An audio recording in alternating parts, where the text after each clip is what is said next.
Hey, hey. Welcome everybody to Miss Glow's Kitchen, where there's sugar, spice, and everything nice, where we slice, dice, and entice, using everything we can, from peppers to allspice. What's up, my people? Y'all know what time it is? See y'all in the kitchen. Smothered cabbage is on our menu today. As a matter of fact, it's smothered cabbage with bacon and smoked sausage. Can't go wrong. Everything's better with bacon. All right, so I got the ingredients we need for it. Very, very easy. Got 7 ingredients right there to the left. The first thing we're going to do is we're going to get this onion cut up. You can cut up your onion any way you like, but normally I cut mine in half and then I'll just slice it. That's the way my mama used to do it, so hell, that's the way I do it. But it's good, it'll work out. But if you want to chop yours up, you want to dice it, you can do whatever you like. This is a yellow onion. If you want to use a white onion or some other kind of onion, fine. But usually with smothered cabbage, I will go with those yellow onions. And they're just the regular ones. They're the regular, probably the cheapest onions in the store. Those are actually yellow onions. All right, so we got those chopped up. All right, so this is going to go pretty quickly. Cabbage does not take that long to cook. So you want to have everything ready to put in the pan when you start cooking. Now, it's not going to cook in, 5 to 10 minutes, but it's going to go fairly quickly. So, mise en place. You know what that means, everything in its place. So you just want to have everything ready, put in their own little containers and just set off to the side.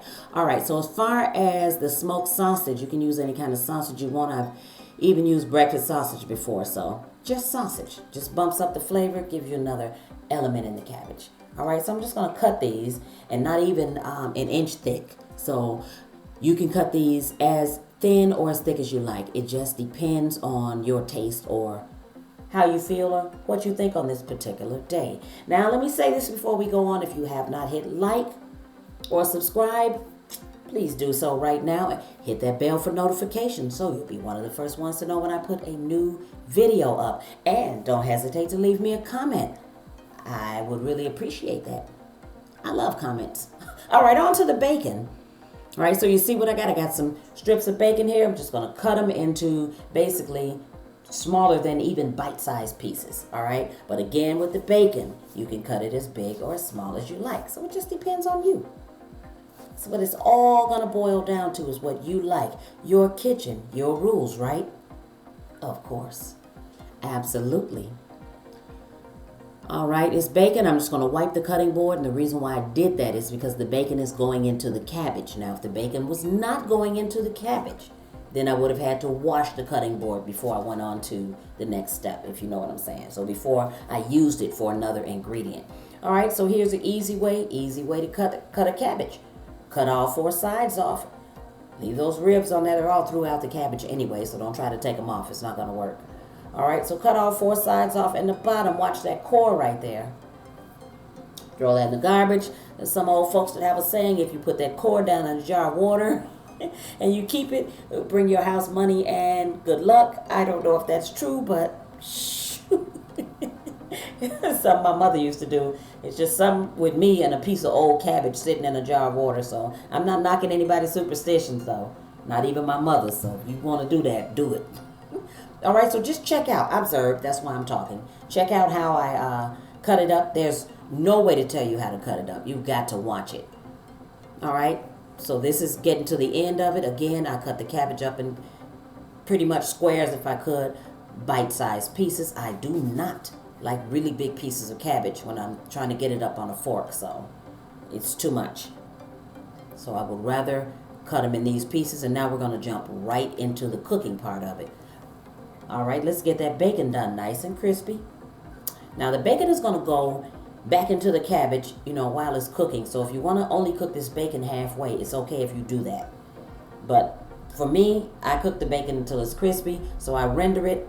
That grease in the bottom of the pan, I actually need that for the cabbage. It puts a little more flavor into your cabbage. So in goes the smoked sausage now. All right, so I'm going to stir those around. Okay, I'm using a cast iron Dutch oven. So what you see at the bottom very much looks like my pan is sticking. That is okay. because once we put more oil in here, we put the cabbage, the moisture from the cabbage is going to grab all of that off the bottom of that pan, so all of that flavor is going to go into our dish. Easy dish. Don't let soul food scare you. Trust me, it's made with love. Take your time, cook it, enjoy what you're doing. Play some music, chill out. You cannot go wrong. All right, so we're going to take these out. Got the bacon crispy enough. Got the sausage cooked up some. Take it out. No, you do not have to brown the onions beforehand. The onions can go in at the same time the cabbage goes in. That is some olive oil. So if, at this point you want to put 1 to 2 teaspoons of olive oil, that's fine. Now, if you cooked more bacon and you have more bacon grease in there, then don't put any more into that fat at that point. You want to get your cabbage put in right on top of that. Don't worry about it. Do at this point, I am using a cast iron Dutch oven which holds heat. So my heat right now is on a medium low. My fire is. So if you're using a non-stick pot or something like that, then you want to keep your heat at about a medium at this point. All right, so in goes that seasoned salt, or that garlic powder, that onion powder. Now check this out. You put some black red pepper in there, crushed red pepper. There's a lot you can put into your cabbage so you can make it your own flavor profile. You know what I'm saying? Crushed red pepper and black pepper, I do want to point this out. They hit 2 different parts of the tongue, so 2 different parts of the palate. So they do not cancel each other out if you decide to use that regular black pepper and that hot pepper. All right, just a tip. All right, so you're going to let this cook down until, check this out. Listen very carefully. This is going to cook down until the ribs of the cabbage is done. That's that part of the cabbage that looks like it has a thicker piece on those leaves. That little thicker piece. So when that little thicker piece is done, your cabbage is done. Put your onions in now. If you're an onion lover, please put in more onions, a lot. I like a lot of onions, the bacon, and the sausage in my cabbage. So I like something with my cornbread. But this is good. Country dish, soul food, southern, down home. But this is wonderful and it's easy to make.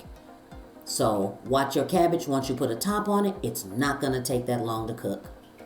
So don't cook it for 2 hours. Don't. You're going to have a mushy mess if you do. All right, so we'll put a top on this for about 15 or 20 minutes, maybe even a half an hour. But you will keep checking until those ribs are done. All right, and this is what it looks like when it's done. Look at that. All you need is some cornbread. Sure do, and I got another video on here that shows you how to make that cornbread to go with this cabbage. Y'all better go make this. Thanks for watching. See y'all next time. For more great recipes, tips, and ideas, check out some of my other videos.